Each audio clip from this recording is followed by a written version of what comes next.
मैं doctor Tabassum Parveen, HOD of economics department, SM college, Bhagalpur, Bihar.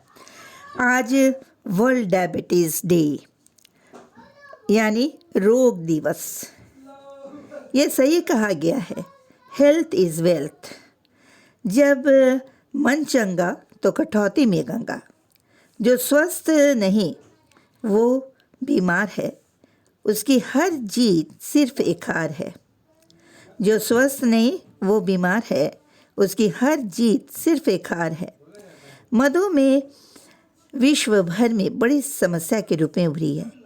Diabetes के रोगियों की संख्या लगातार बढ़ती जा रही है। 14 नवंबर को डायबिटीज़ डे मनाया जाता है। ग्रामीण आबादी में शहरी आबादी की तुलना में डायबिटीज़ रोगियों की संख्या कम है, क्योंकि इनका खान पान, इनका जीवन शैली शहरी आबादी की तुलना में बहुत ही अच्छा है। बीमारी की रोकथाम के लिए केवल जागरूक होना ही ज़रूरी नहीं है, बल्कि जीवन शैली में भी सुधार बहुत ज़रूरी है। हम क्यों बीमार ना पड़ें?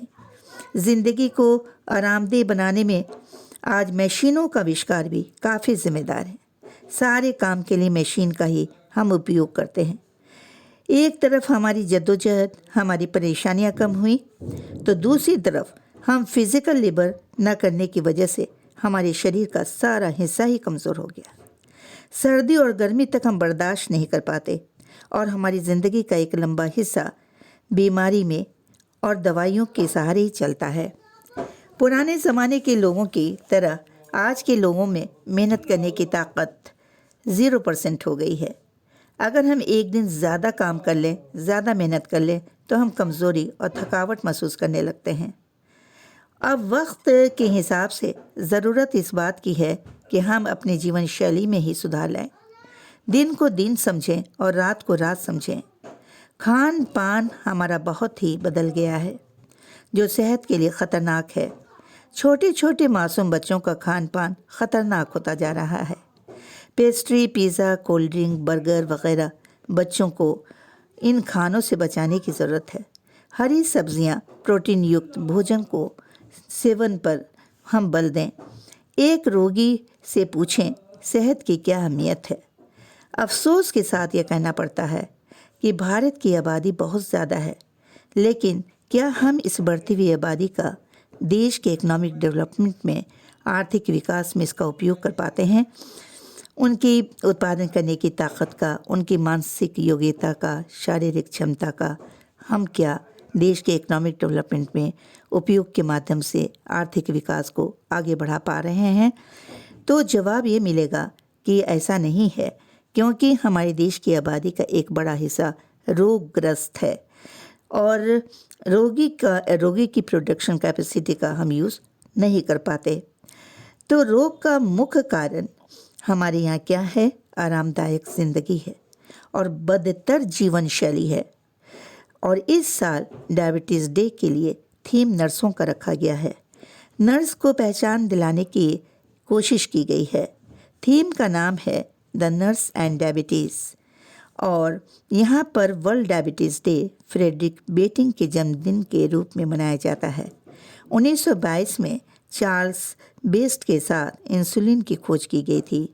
1991 में विश्व मधुमेह दिवस, इंटरनेशनल डायबिटीज़ फेडरेशन और विश्व स्वास्थ्य संगठन द्वारा रोग से बढ़ती हुई चिंताओं के मद्देनज़र और उसकी प्रति जागरूकता प्रसारण के लिए मनाया गया था। इस वक्त दुनिया भर में करीब यानी 643 मिलियन लोग इस बीमारी के चंगुल में हैं। भारत में 2020 में यानी डायबिटीज़ के रोगियों की संख्या 77 मिलियन यानी 7 करोड़ 70 लाख है। इस साल दीपावली के दिन ही वर्ल्ड डायबिटीज़ डे 14 नवंबर को मनाया जा रहा है। आज का दिन यानी चारों तरफ रोशनी ही रोशनी, दिए ही दिए और खुशियाँ ही खुशियाँ, मिठाइयाँ, कैलोरीज से भरा हुआ भोजन का त्यौहार। ऐसे मौके पर कंट्रोल करना बहुत ही मुश्किल है, लेकिन डायबिटीज़ के मरीज़ों को सेल्फ कंट्रोल तो करना ही पड़ेगा, क्योंकि ऐसा करने से उनकी बीमारियां और भी ज़्यादा बढ़ सकती हैं। WHO और IDF ने मिलकर वर्ल्ड डायबिटीज़ डे को प्रचारित और प्रसारित करने के लिए एक नीला चक्र रखा गया है जिससे लोगों को जागरूक किया जा सके। सार्वजनिक रूप से बैठक और व्याख्यान का आयोजन करना चाहिए। टीवी और रेडियो प्रोग्राम के द्वारा इसका प्रसारण करना चाहिए। पोस्टर कैंपेन, प्रदर्शनी और सेमिनार करना चाहिए। भारत में डायबिटीज़ की बीमारियां आम तौर पर बढ़ रही है और इसे आम बीमारी बन गई है। इस बीमारी से ग्रसित लोगों की बड़ी संख्या भारत में निवास करती है। इंटरनेशनल डायबिटीज़ फाउंडेशन के रिपोर्ट के अनुसार मधुमेह की दृष्टि से विश्व में भारत का दूसरा स्थान है। इसलिए भारत को विश्व मधुमेह की राजधानी का दर्जा मिल गया है। मधुमेह के आंकड़े चिंताशील हैं और इसके उपचार में प्रतिवर्ष करीब 250 से 400 मिलियन डॉलर का खर्च वहन किया जाता है। वैश्विक स्तर पर प्रतिवर्ष 50 लाख लोग अपने नेत्र ज्योति खो चुके हैं और प्रति मिनट 6 लोग अपनी जान गंवा देते हैं।